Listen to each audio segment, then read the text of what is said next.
Sud Radio, la radio du rugby. Le conseil de classe.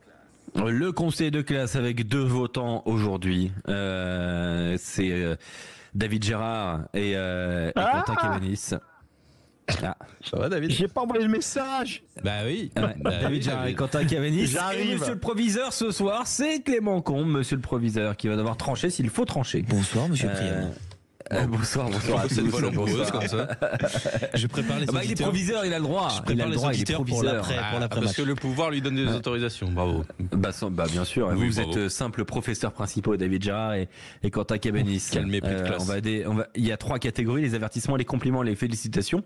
Et on commence évidemment par les résultats, Quentin, parce qu'il faut les rappeler, ces résultats de la 10e journée. Ben oui, en effet, on va démarrer par un résultat fou, cette victoire du Castres Olympique face à La Rochelle, 28-24.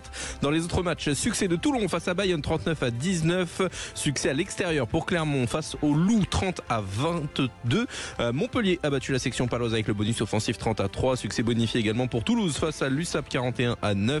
Et l'UBB a renversé son match à Vannes, 37-29. C'est le score final, Alexandre, dans cette rencontre. Exactement, avec franchement des bons matchs. Hein. Moi, je me suis plutôt régalé dans cette 10e journée. On attaque tout de suite par les avertissements. S'agirait de grandir. Avertissement. Du matériel mal entretenu, donc des produits de mauvaise qualité. Je ne te punirai pas, Slimane. Je pense que tu as compris la leçon. Je sais pas si vous êtes au courant, mais le monde, il vous attend pas. Le monde, il bouge. Et il bouge vite. Et vous n'allez pas tarder à rester sur le carreau, je vous le dis. On salue OSS 117 et on salue aussi notre ami Marc Lévremont qui a utilisé une sorte de phrase un peu OSS 117 en attaquant tout à l'heure l'émission chez nos confrères de Canal+, puisqu'il a eu un accident de parapente. Je sais pas si vous avez suivi cette histoire. Accroché à la falaise à La Réunion. Plusieurs heures, il a dit j'ai failli être très en retard en arrivant tout à l'heure sur le plateau. Donc voilà, on salue Marc Lévremont et que dire après un tel événement. Avertissement à qui, Quentin Cabanis? Eh ben, je vais mettre mes avertissements aux Bretons de Vannes qui avaient tout en première période pour remporter ce match.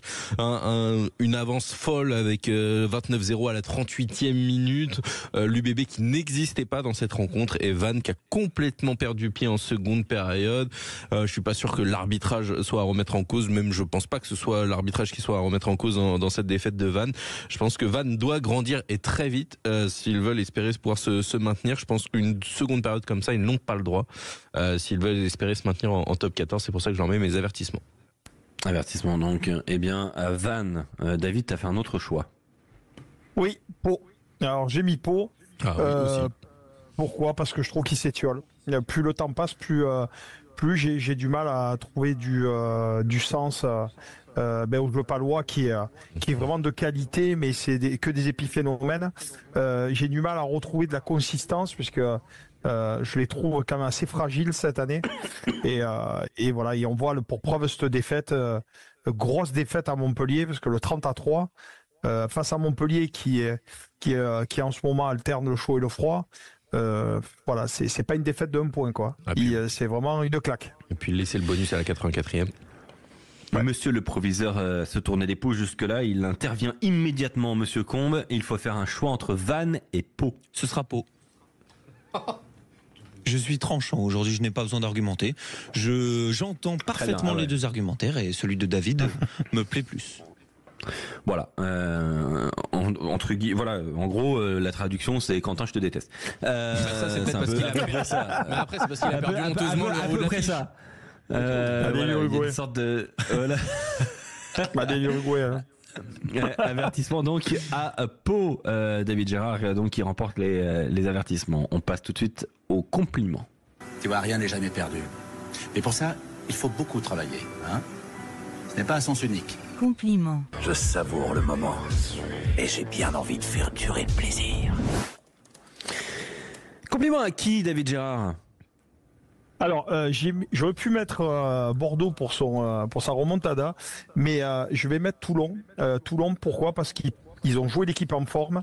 L'Aviron est pas marrant à jouer en ce moment. Pour preuve, dernièrement, chaque fois qu'il s'est exporté, c'était plutôt des victoires. Et Toulon a marqué les esprits parce que non seulement ils ont gagné, et ils ont bien gagné avec un bonus offensif.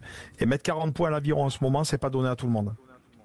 Ouais, donc tu as fait ce choix audacieux de Toulon. Quentin Cabanis, quel est ton choix? Eh ben moi j'ai choisi un match qui qui avait une importance capitale dans la lutte pour le maintien ou pour pouvoir espérer plus, ce Montpellier-Pau avec mes compliments pour le MHR qui s'impose et qui en plus a joué jusqu'au bout sa chance pour essayer d'aller chercher ce point de bonus offensif qu'ils ont réussi à obtenir. Donc voilà, je voulais complimenter les Montpelliérains pour ce succès 30-3 dans un match très important. Les deux équipes qui étaient à 15 points avant le début de la rencontre et désormais les Montpelliérains qui ont 5 points d'avance sur les Palois. Donc une grosse victoire hier pour Montpellier. Mais dis donc, Monsieur Combe, Monsieur le proviseur doit encore intervenir. Encore. On a Toulon en compliment et du côté de David et on a le MHR pour Quentin Cabanis. Il faut faire un choix, Monsieur Combe. Ça me dérange un peu Toulon que en compliment, mais attention, ils seront peut-être mentionnés. C'est parce que c'est pour ça.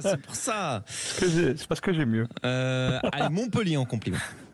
Montpellier en compliment, c'est le choix du proviseur Clément Combe. Place aux félicitations. Sans déconner, elle est extraordinaire. Félicitations. Le vrai, l'unique, la légende. Bah écoute, tant mieux pour toi si tu as passé un bon moment. Alors Quentin Cabanis a fait le choix de Clermont en félicitations. Clermont qui s'est imposé, on le rappelle, sur la pelouse de Lyon, 30-22. Première victoire à l'extérieur cette année, cette saison pour l'ASM. Beaucoup de joie au bord du terrain à l'issue de cette partie. Donc c'est le choix qui a été fait par Quentin. C'est Clermont. Quel est ton choix, toi, David? Clermont. David Gérard. Clermont aussi. Clermont. Ah bah voilà. Ouais, pas besoin d'intervention de Monsieur Combe. Pourquoi Clermont, David? Clermont, parce que même s'ils sont décriés, même si Christophe Furios s'est décrié, Clermont a trouvé les ressources pour aller gagner à Lyon, où c'est très compliqué de venir y gagner. Et aussi, ils sont dans un état d'esprit conquérant, puisqu'ils ont eu cette dernière pénalité qu'ils ont pris pour enlever le point de bonus défensif à Lyon. Preuve en est, c'est que voilà, ils ont faim, les Clermontois. Ils ont faim et ils se remettent à être ambitieux. Ils sont dangereux? Ils peuvent être dangereux s'ils arrivent à maintenir le rythme. Je ne sais pas si cette année ils ont l'effectif. Mais ils sont à un point de La Rochelle 3e, tu vois. Quand même. Ouais, mais ils font une saison correcte, les Clermontois, et qui est alignée avec l'ambition du club, les moyens du club. Mais aujourd'hui, il faut le noter qu'il y a ce réveil-là clermontois qui redonne un peu d'engouement en Auvergne. Ouais, moi j'étais aussi, faut le dire, assez impressionné par cette équipe de Clermont hier. J'ai pris beaucoup de plaisir à commenter ce match entre Lyon et Clermont. Donc pas besoin d'intervention de Monsieur le proviseur. Félicitations à l'ASM Clermont Auvergne, encouragement / compliment au MHR et avertissement. Finalement donc c'était à la section paloise. Voilà le conseil de classe de cette 10e journée du top 14, le choix de l'équipe Sud Radio Rugby.